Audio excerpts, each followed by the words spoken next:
Buenas tardes, estudiantes. Vamos a iniciar la clase de habilidad verbal en la semana 12. Esta semana revisaremos la importancia de los organizadores visuales. ¿Pueden confirmar en el chat si logran escucharme, por favor? Sí, ¿no? ¿Pueden escuchar bien? Estar también en el chat. ¿Escucharme? Sí, pueden responder en el chat o usar una reacción también.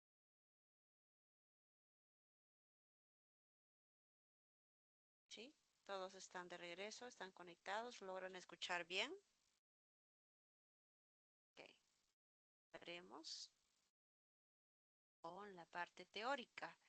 Esta semana estudiaremos los organizadores visuales y cómo nos pueden ayudar en la comprensión de textos, especialmente los textos de más información, textos más extensos o textos densos en cuanto a la temática, ¿no? Por ejemplo, los textos de filosofía. Los organizadores visuales son herramientas de comprensión textual. Pensamos en un organizador, ¿no? Se nos viene a la mente probablemente algo relacionado con esta imagen, un mapa conceptual, un mapa mental. Existen organizadores que nos permiten jerarquizar los conceptos. Digamos, el más central es el más importante, mientras se van alejando las ramas, hay ideas más periféricas o menos importantes. Además están los esquemas que nos permiten organizar las ideas más importantes sobre un tema.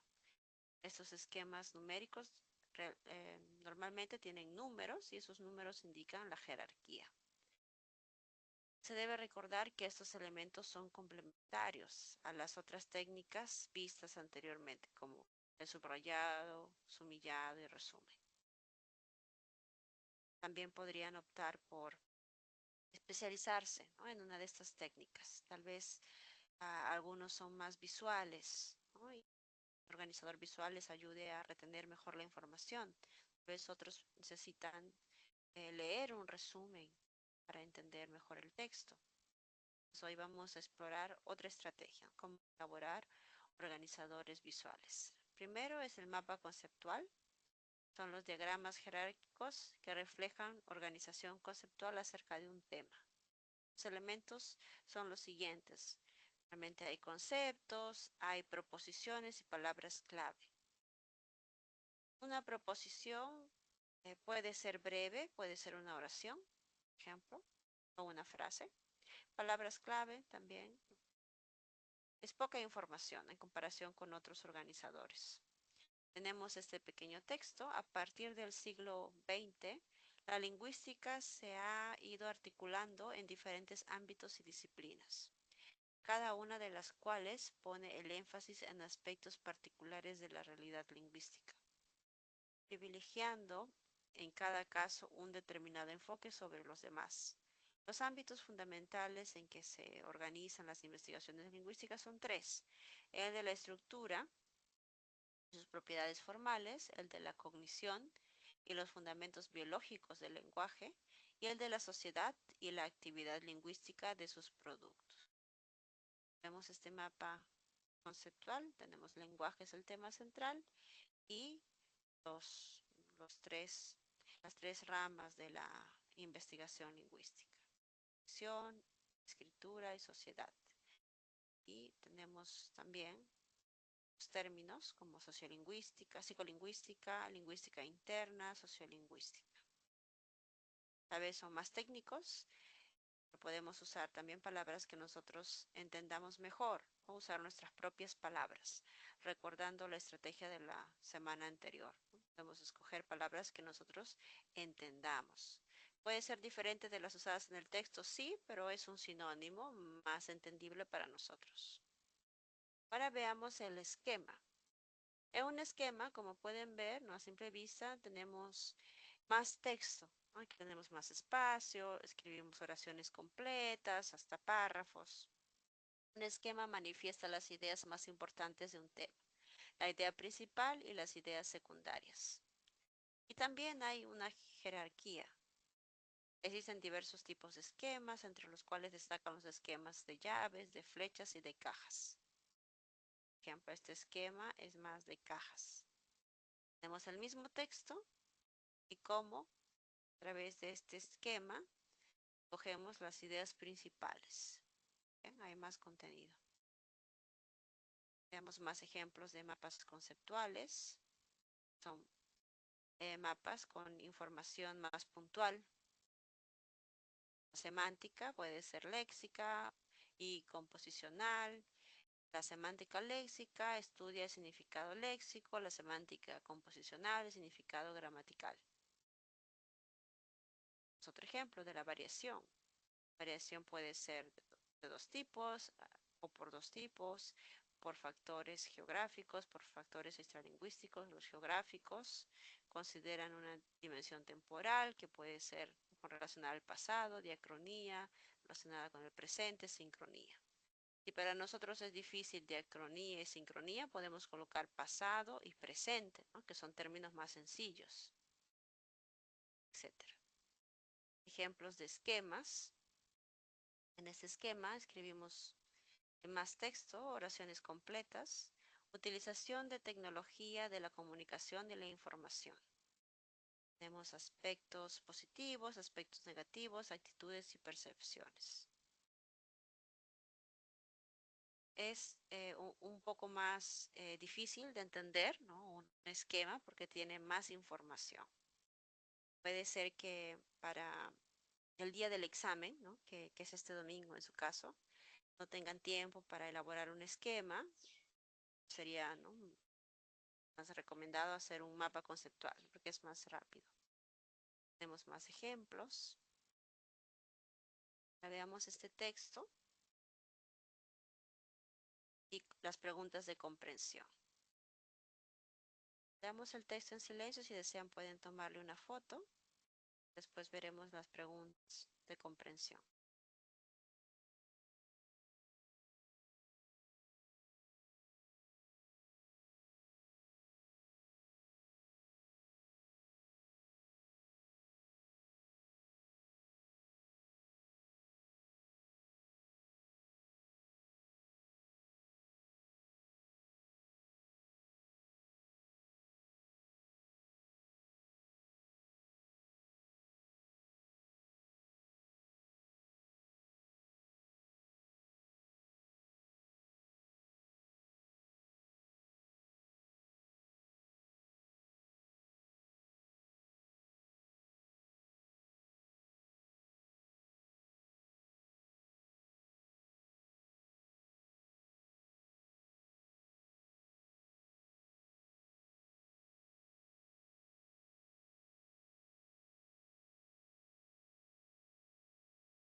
Bien, vamos a leer el texto. Dormir es vital para recuperarnos de un largo día de trabajo. Sin embargo, es con los cambios de temperatura cuando optamos por los ventiladores para mantener el confort en nuestra cama. Es un hecho que estos repentinos cambios de temperatura pueden afectar nuestro cuerpo y hasta provocar resequedad en las vías respiratorias. Además, según el Instituto Nacional de Salud del Gobierno del Perú, es muy posible que gérmenes como las bacterias ingresen fácilmente a tu organismo si el aire te da directamente. Por otro lado, percibir un ambiente fresco y climatizado puede provocarte una falsa sensación de hidratación. Si no tomas la cantidad apropiada de agua, entonces la resequedad de tus mucosas empeorará y la deshidratación podrá asomar en tu salud. Si tienes el ventilador cerca, es posible que esta corriente de aire tense tus fibras hasta el punto de provocarte contracturas musculares. Veamos las preguntas. Esas dos pueden intentar responder en el chat. 2 minutos.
Bien, veamos la primera pregunta. La idea principal del texto trata sobre las.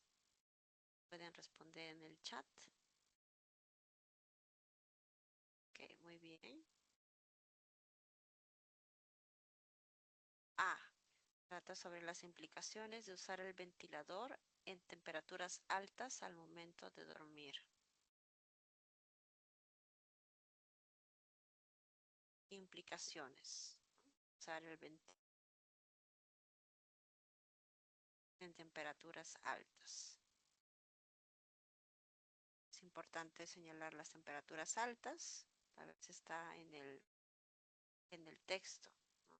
Aquí. Los cambios de temperatura. Estas temperaturas se refiere a los cambios de temperatura, eh, son recurrentes, ¿no? Esas palabras, cambio de temperatura es recurrente.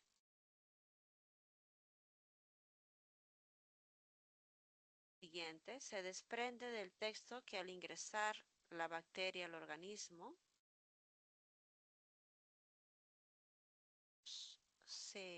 muy bien, infecte a la persona y cause enfermedades, ¿no? Digamos.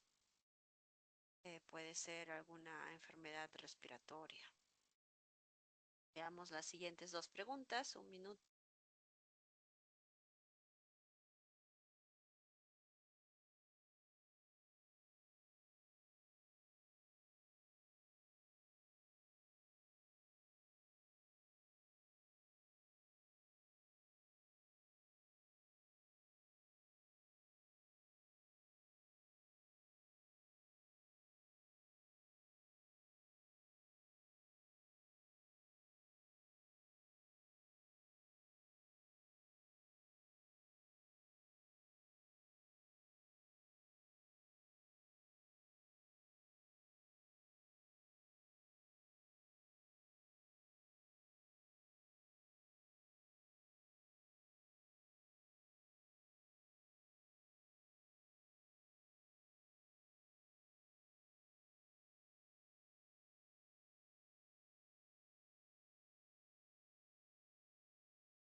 Bien, el sinónimo contextual del término confort es, en el chat,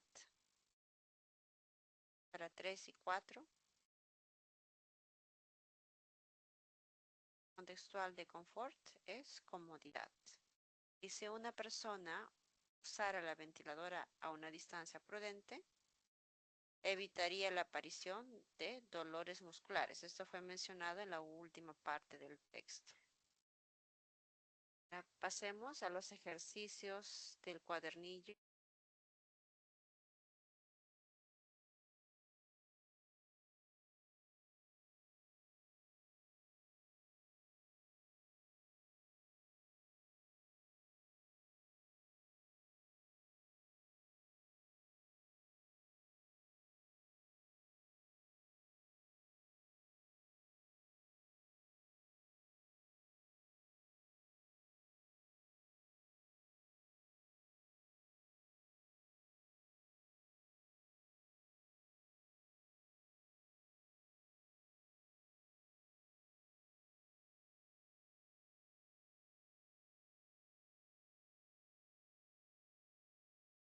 Veamos el texto.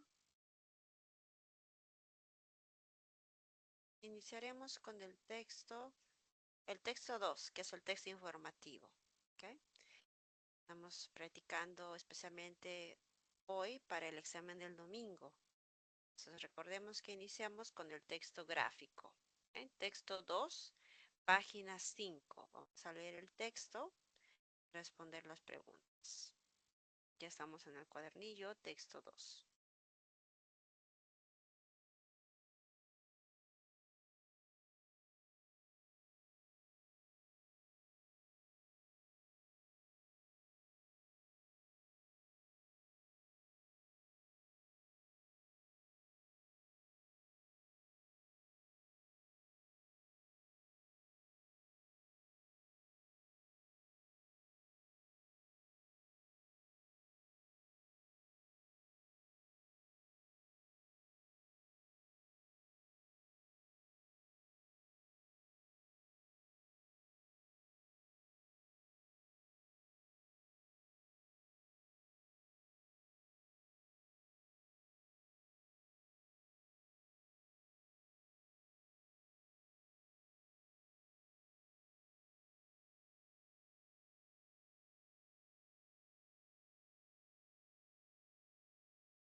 Profesora, su audio no se escucha.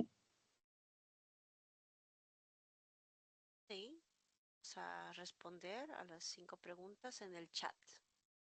¿Ok? Veamos el primer texto. Según Daniel Goleman, profesor de psicología de la Universidad de Harvard y autor del Superventas, o le llaman también bestseller, ¿no? El libro bestseller, Inteligencia Emocional.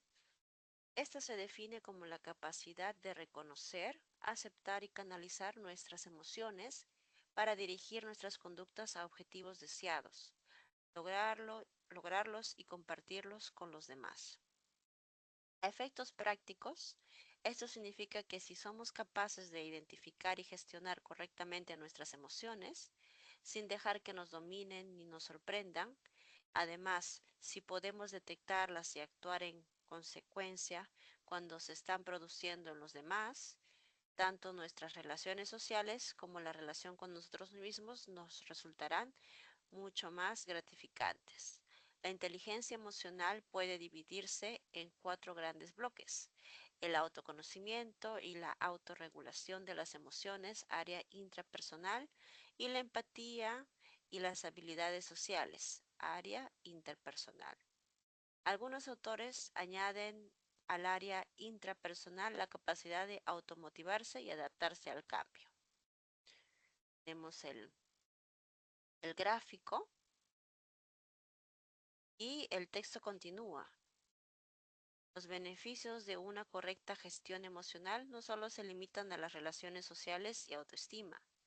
Existen numerosos estudios científicos que han demostrado que sus ventajas se extienden a muchas otras áreas de la vida, como por ejemplo, mayor satisfacción y éxito tanto a nivel personal como profesional, menor dependencia de las adicciones, mejor sistema inmunitario y salud en general, reducción de la ansiedad y el estrés, mayor satisfacción con el matrimonio, mayor carisma en tu círculo social y profesional. Y la información que aparece entre paréntesis son los estudios, ¿no?, que han evidenciado cada punto y los autores y el año de publicación de esos estudios. Pregunta número 1. ¿Cuál es la idea principal del texto? Podemos responder ya en el chat.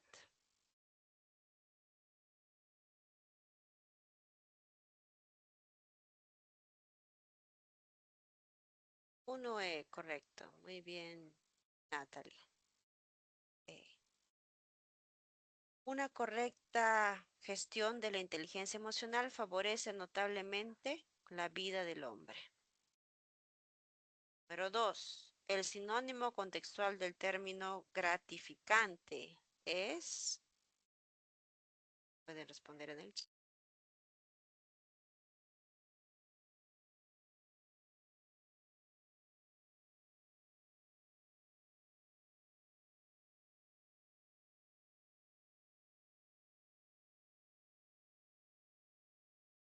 2A. 2A, de acuerdo. Gratificante, satisfactorio. 3. Resulta compatible con el gráfico sostener que. 3.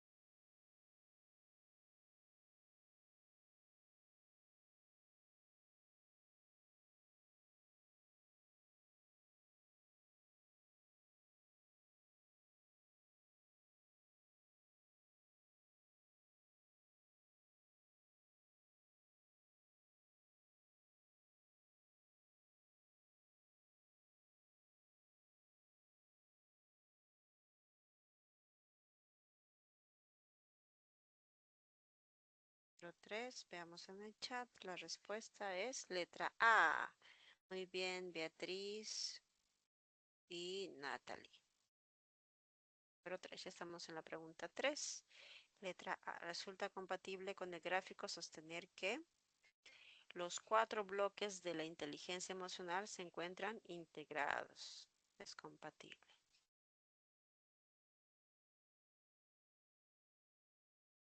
4. Se infiere del texto que la inteligencia emocional, 4,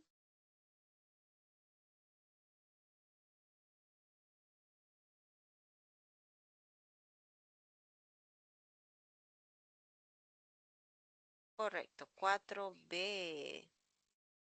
Puede coadyuvar al buen desenvolvimiento personal. Buen desenvolvimiento significa buen desarrollo, ¿no? Un desarrollo personal. 4. Por las referencias de diversos estudios que se citan en el texto, una buena gestión de la inteligencia emocional sería muy ventajosa en diversas áreas de la vida. Okay. Desarrollo personal. Número 5. Si una persona no fuera capaz de identificar y gestionar correctamente sus emociones, entonces,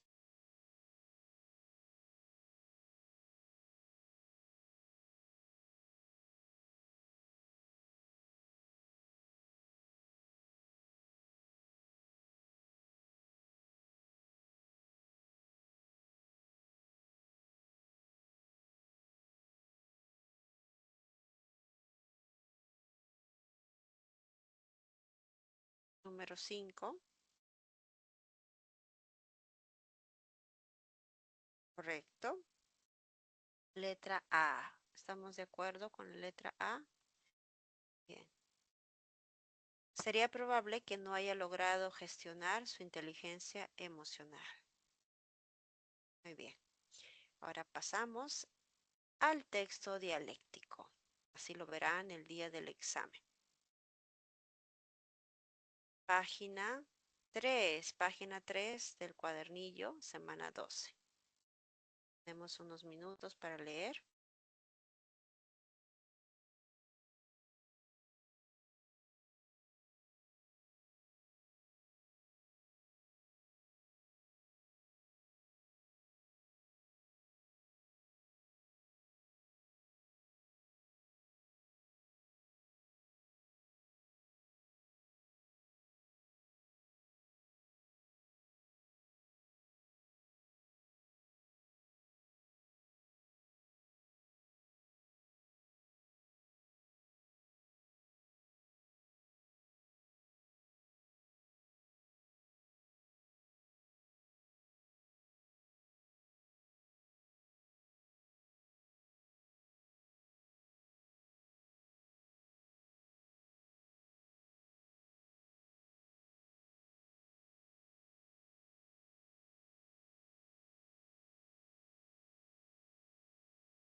Bien, vamos a responder las preguntas en el chat. Leeremos estos dos textos. Texto A. Los signos de apertura son como el catarro, ¿no? Cuando pensamos en signos de apertura, tal vez son los signos de interrogación y exclamación, ¿no? Que tienen un inicio y un final. ¿Está bien? Signos de apertura. Son como el catarro. Hay que quitárselos de encima lo antes posible. En la segunda edición de la ortografía de la Real Academia Española de 1754 se justifica la existencia del signo de apertura. De aquí está la explicación textual. Hay periodos o cláusulas largas en que no basta la nota que se pone al final y es necesario desde el principio indicar el sentido y tono interrogante con que debe leerse. La razón entonces es la entonación, pero una oración no altera su sentido si desde el principio no anunciamos su intención. La ausencia de los signos de apertura en todas las otras lenguas es prueba inapelable de su irrelevancia, ¿no? Entonces pensamos en otras lenguas como el inglés, el francés, donde solamente existe el signo de interrogación y exclamación al final de la pregunta o de la exclamación, no al inicio. ¿Acaso los lectores del inglés o del francés son más hábiles para entender el contexto que los del español? Una guía para la entonación no debería ser el pretexto para entorpecer el lenguaje escrito con más signos de puntuación. A esta condición didáctica del signo de apertura se agrega una cuestión de orgullo diferenciador, ¿no? Para muchos hispanohablantes, el signo de apertura es una peculiaridad simpática de nuestra lengua, una característica que la distingue de las demás. Pero las lenguas no crean reglas para distinguirse. Su objetivo es ser eficientes, es jugar un papel relevante. Es el texto A que está en contra del uso de signos de apertura. Veamos el texto B. ¿De verdad cree que los símbolos de apertura son un estorbo para la inmediatez de la vida moderna y su informatización? Si el inglés no los necesita, ¿por qué así el español? Para empezar, incluso en el inglés a veces pueden surgir problemas por la falta de signos de exclamación de apertura, debido a que la estructura de algunas oraciones exclamativas puede ser, como en castellano, idéntica a las enunciativas, que no tienen ningún tipo de signo. Por otro lado, de forma general, en inglés se entiende que la interrogación y la exclamación empiezan tras la última pausa ortográfica. ¿Quiere esto decir que no podemos introducir una coma en una interrogación o una exclamación? Seguramente no. No obstante, en situaciones en que aparezca esa pausa dentro de la estructura interrogativa o exclamativa, deberemos atender al contexto, ralentizar la lectura y bregar por la comprensión. Y ahí radica el problema, es decir, deberemos invertir más tiempo para comprender un enunciado, que fácilmente podríamos descifrar si se hubieran empleado los signos de apertura. Por ello, creo que la ausencia de signos de exclamación e interrogación de apertura del inglés no es sino una desventaja que, no obstante, estamos copiando, ¿no? Digamos que ahora en medios de comunicación más rápidos, de mensajería instantánea, como las redes sociales, Facebook, WhatsApp, cada vez más las personas en español escriben sin el signo de apertura, ¿no? Solo con el signo final. Este texto B defiende la importancia del signo de apertura, ¿no? De iniciar la pregunta o la exclamación con una marca que identifique rápidamente que se trata de una pregunta o una exclamación. Ahora veamos las preguntas. Pregunta 1, pueden responder en el chat. Hay una corrección en una clave. Veamos cuál es la clave. Letra D, ¿no? En una de las opciones, en letra D hay una corrección. Tal vez en su cuadernillo dice explicativos, ¿cierto? Debe decir exclamativos. ¿Ok? Pueden hacer esa corrección en el cuadernillo, por favor. ¿Sí? Ok, bien. Ahora sí, podemos responder. Número uno. Número uno.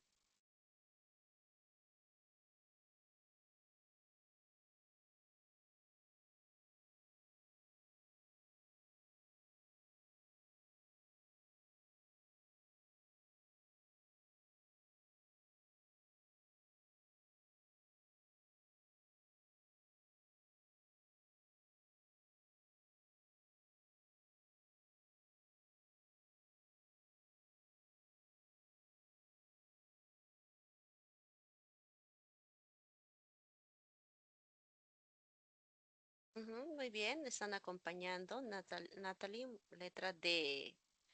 Muy bien. Ambos textos polemizan en torno a la pertinencia de los signos de apertura, interrogativos y exclamativos en castellano. Correcto. Ambos textos disertan sobre la posible supresión de los signos de apertura.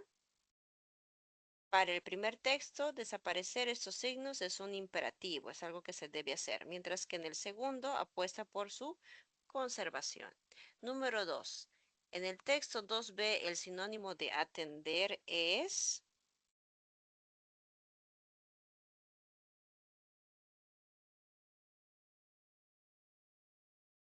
2. Correcto. 2b, atender, significa soslayar. El antónimo, ¿no? Sí, el antónimo contextual de atender es soslayar. Correcto. En el texto 2b se emplea atender para indicar que se le debe prestar atención al contexto.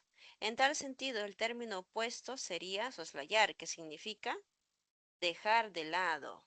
¿Ok? Atención, si es una palabra que no conocían, dejar de lado, ignorar, ¿no? Soslayar.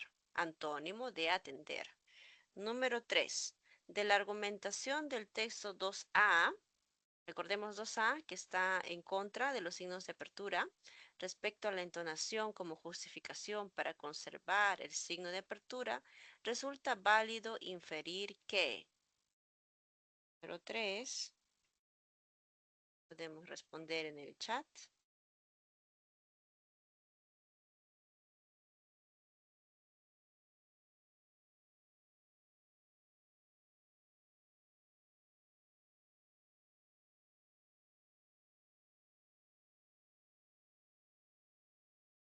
Número 3, la respuesta es letra B.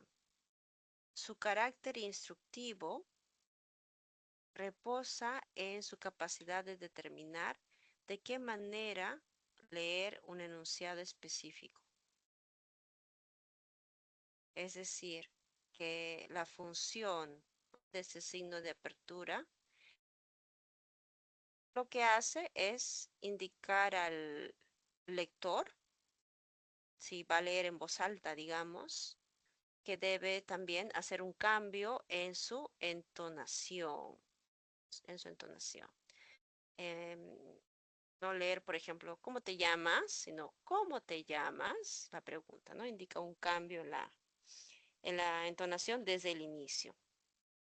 En la defensa de los signos de apertura que plantea la RAE, se insiste en que es necesario desde el principio indicar el sentido y tono interrogante con que debe leerse. Por ello, cuando el autor alude al carácter didáctico de la entonación, ¿a qué se refiere con un carácter didáctico? Es que la entonación se debe enseñar a leer de esa forma una pregunta, ¿no? Con una entonación diferente desde el inicio. Se refiere a que ésta señala la manera adecuada de leer un enunciado y así deben leer también, por ejemplo, los niños cuando están iniciando en el colegio, ¿no? Es de carácter didáctico. 2b. ¿Es claro? ¿Sí? Otras opciones que han dejado en el chat. Veamos otro distractor. 3D. ¿Por qué no puede ser D?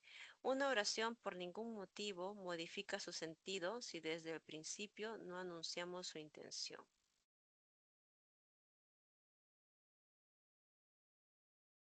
Bueno,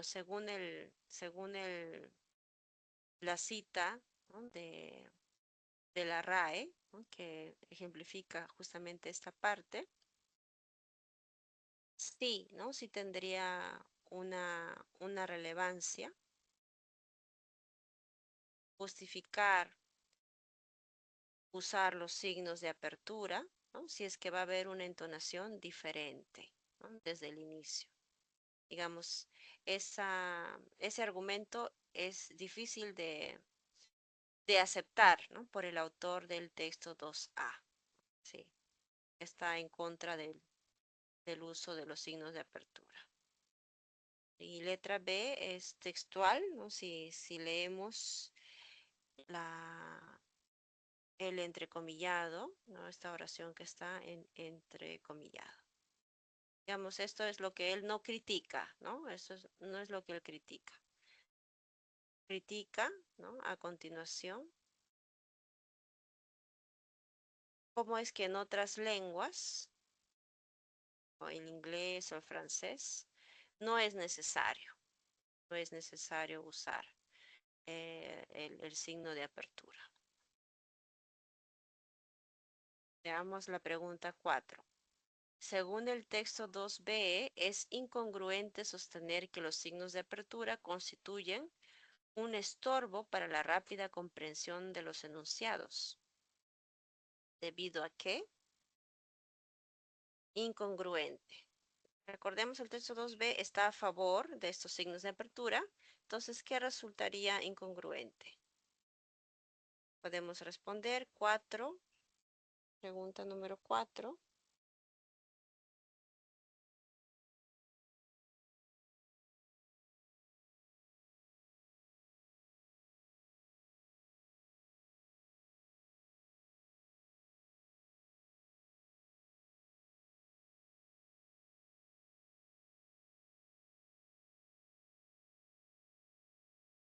Ok, 4A, correcto.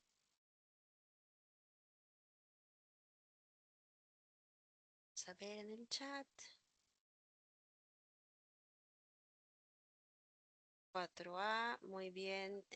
Beatriz, Antarqui, Natalie. 4A. El uso de estos signos reduce el tiempo que el lector invierte en esta última tarea.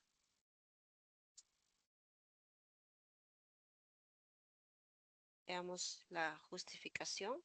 En el texto 2b se sostiene que el uso de los signos de apertura agiliza la comprensión del sentido de un enunciado. Por ello, es falso sostener que constituya un óbice, es decir, una dificultad para la lectura. ¿Eh? Un estorbo, ¿no?, para la lectura rápida. ¿Debido a qué? Hace que el lector, ¿no?, comprenda que es una pregunta más rápido. Número 5.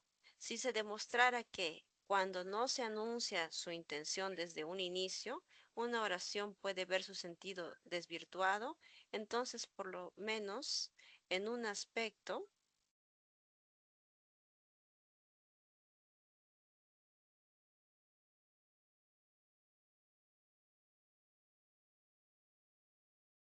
pregunta número 5, podemos responder pregunta número 5.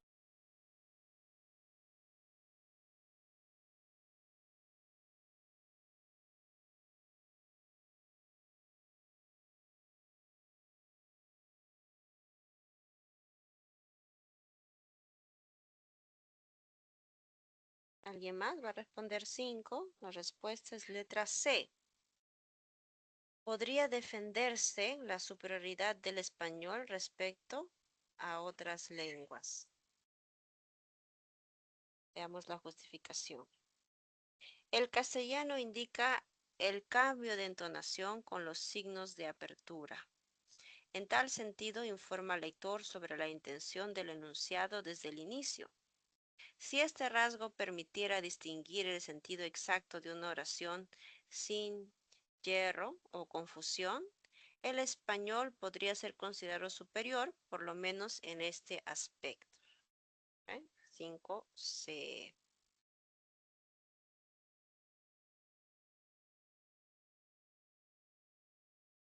5 es 5E, marcaron también, ¿no? 5E como, sí, 5E. O 5E y 5A. Ok, veamos 5E. La evolución del español estaría indicando un cambio en la entonación.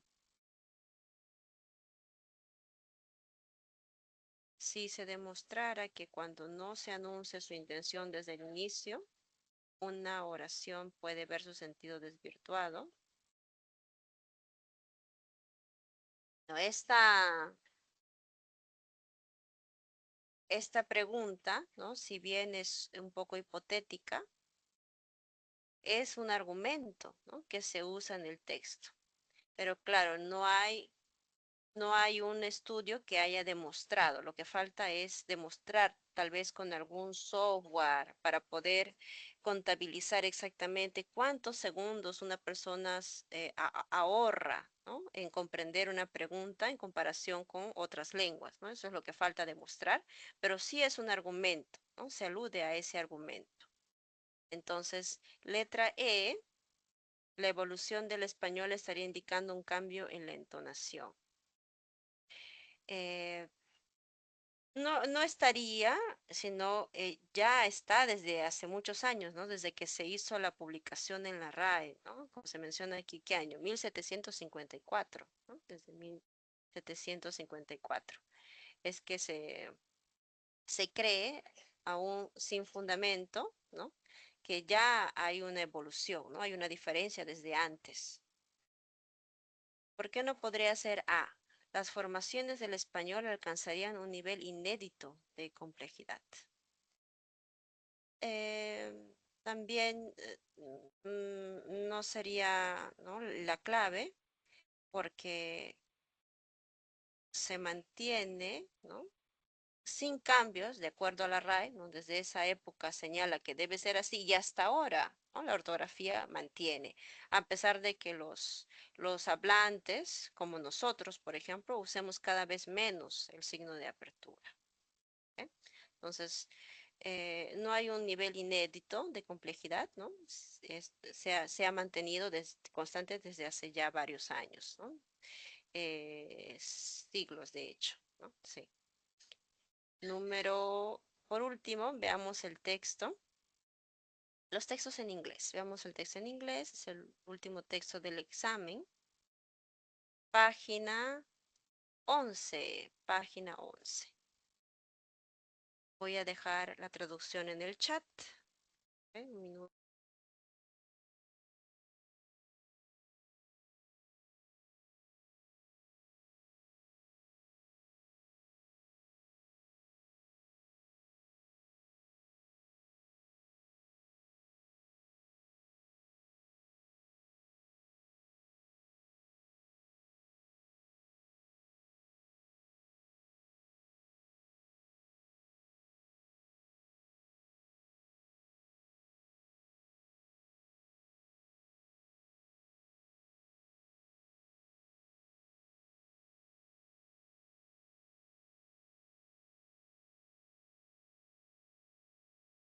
Bien, la traducción ya está en el chat.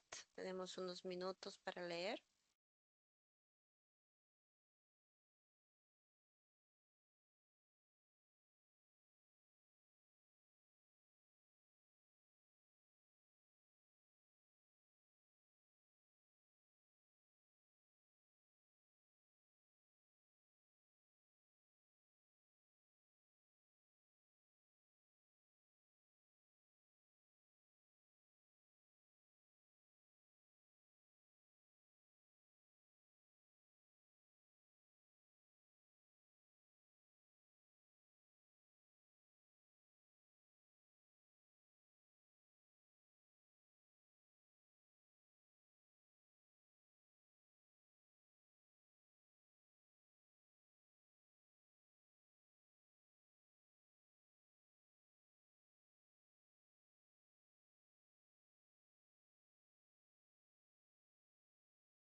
Ok, vamos a leer el texto.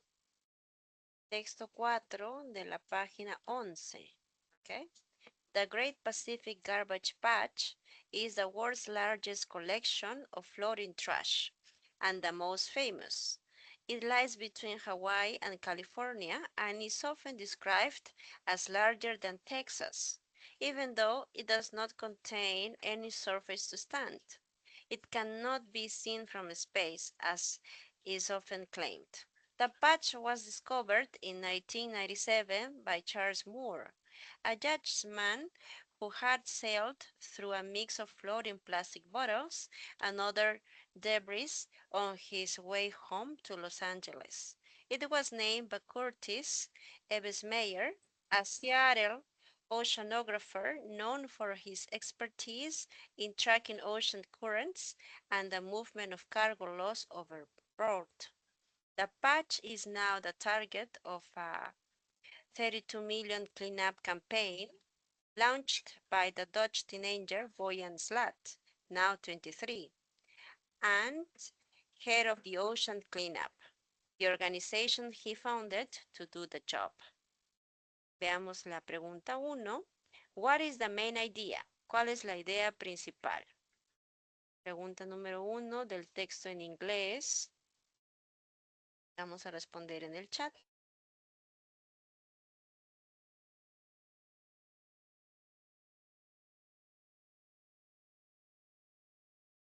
Muy bien, Beatriz. Letra E. The largest collection of floating trash is called the Great Pacific Garbage Patch.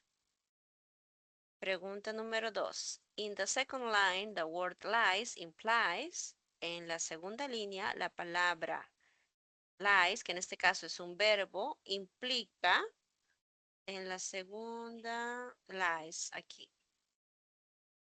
It lies between Hawaii and California.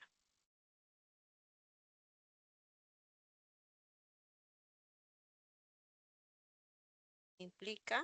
Número 2, la respuesta es letra. Número 2.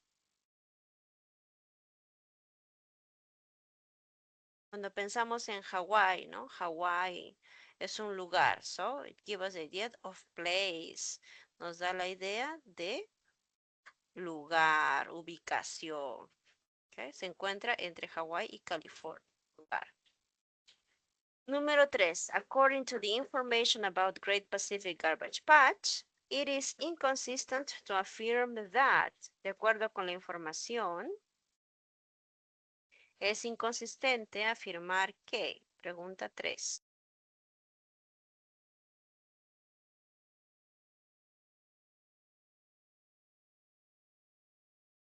Letra, veamos la letra.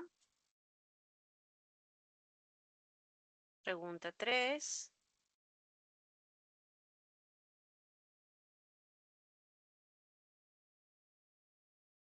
Letra C.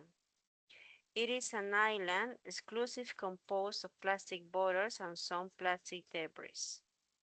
Es inconsistente afirmar que es una isla.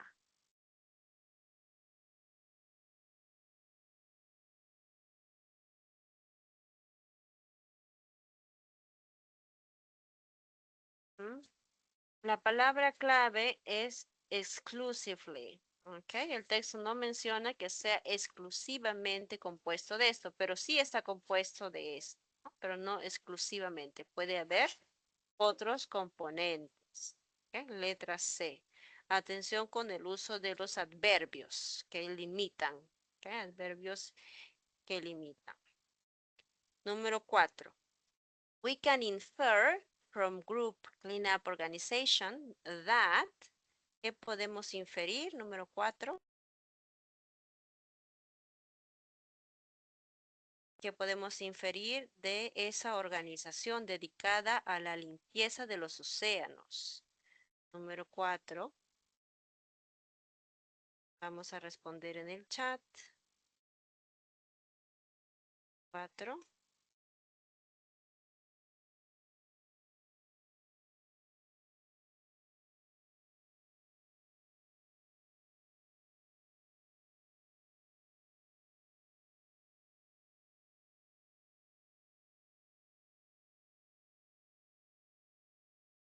Respuesta es letra E. It is very interested in deal with the huge amount of garbage that the patch has.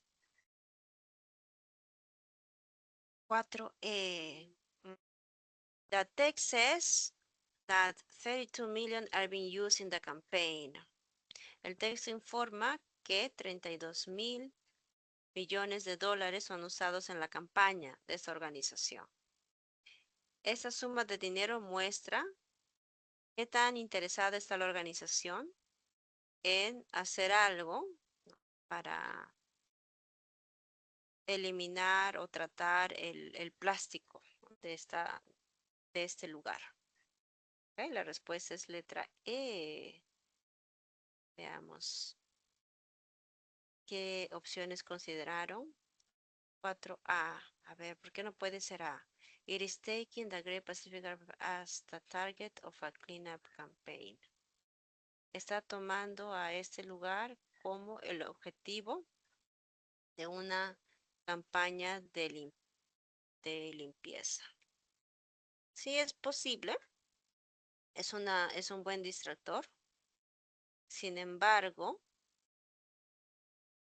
en este caso podríamos decir que si comparamos y vemos cuál de esas dos puede ser una inferencia, ¿no? Por lo del verbo, debe ser algo que sea menos textual, digamos, que no sea. Letra A es muy textual. Veamos letra E, ¿no? Como una inferencia. ¿Okay? Letra E. Número 5. If no organization were interested in trying to deal with the plastic and debris that the Great Pacific Garbage Patch has, then, si ninguna organización estuviera interesada en manejar o tratar el plástico de este lugar, entonces, número 5, respuesta.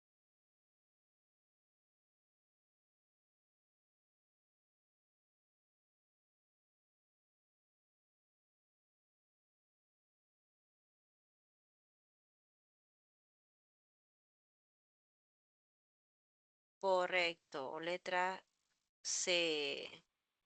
The size of this patch would probably continue growing without stopping. Probablemente el tamaño de este lugar continuaría creciendo sin parar. Y por último, veremos el texto 5. También es un texto en inglés. Voy a copiar la traducción en el chat. Es un texto más breve. 5.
Bien, la traducción se encuentra en el chat. Estamos en el último texto en inglés, últimas páginas.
Bien, vamos a leer el último texto.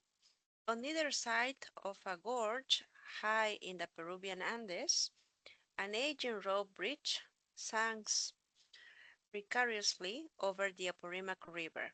Every spring, communities gather to take part in a ceremony of renewal. Working together from each side of the river, the villagers ran a massive cord of rope more than 100 feet long and thick as a person's thigh across the old bridge. Soon, the worn structure will be cut and tumbled into the gorge below. Over 3 days of work, prayer, and celebration, a new bridge will be woven in its place. The Cheshuachaca Bridge has been built and rebuilt continuously for 5 centuries. Vamos a ver las preguntas. What is the main topic of the reading?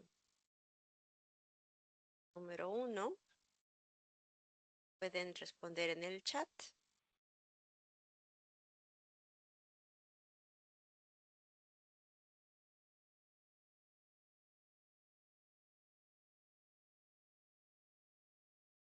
Pregunta número 1. Podemos responder. ¿Cuál es el tema principal de la lectura?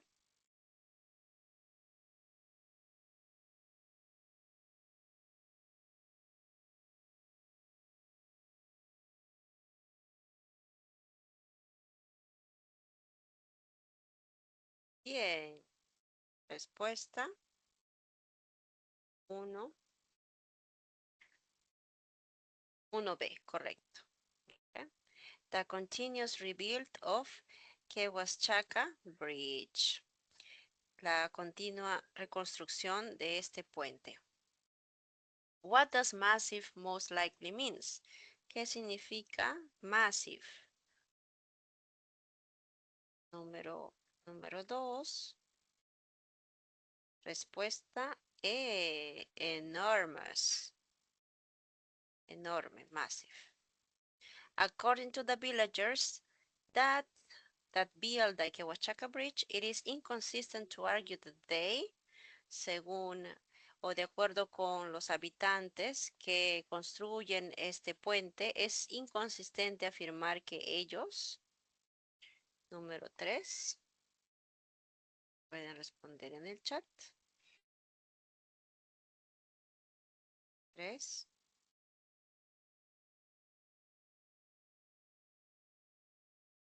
Es inconsistente afirmar que ellos construyen ese puente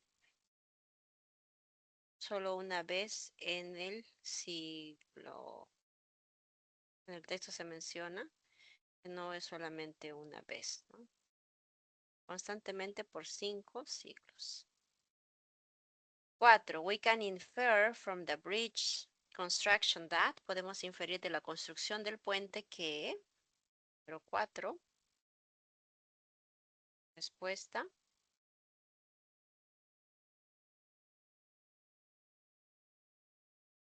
4. Correcto, letra E.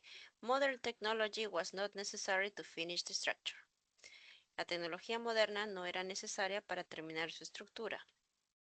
5. If the cord of rope used to build a bridge were as thick as a person's finger, then, si la cuerda que se usa para construir el puente fuera tan gruesa como el dedo de una persona, entonces, ¿qué pasaría?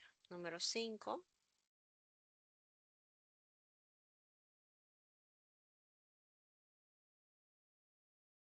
Número 5. Letra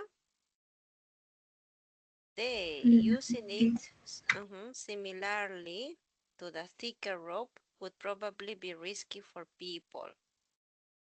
Usarlo en las mismas condiciones de como es ahora, así de gruesa, sería arriesgado para las personas, ¿no? Porque no sería tan gruesa para que las personas puedan usar ese puente.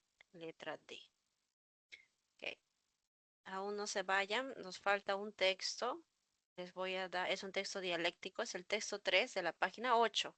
Les voy a escribir las claves en el chat, ¿ok? Texto dialéctico, página 8, solo un minuto.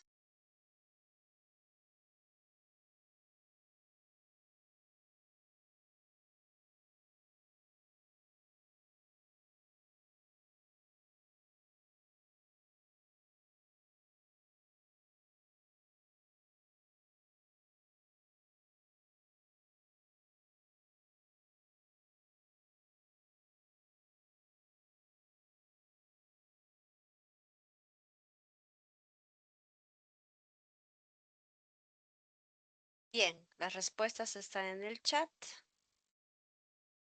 Texto dialéctico de la página 8 para que puedan seguir entrenándose y que les vaya muy bien en el examen del domingo. ¿Ok? Nos vemos el próximo lunes. Éxitos.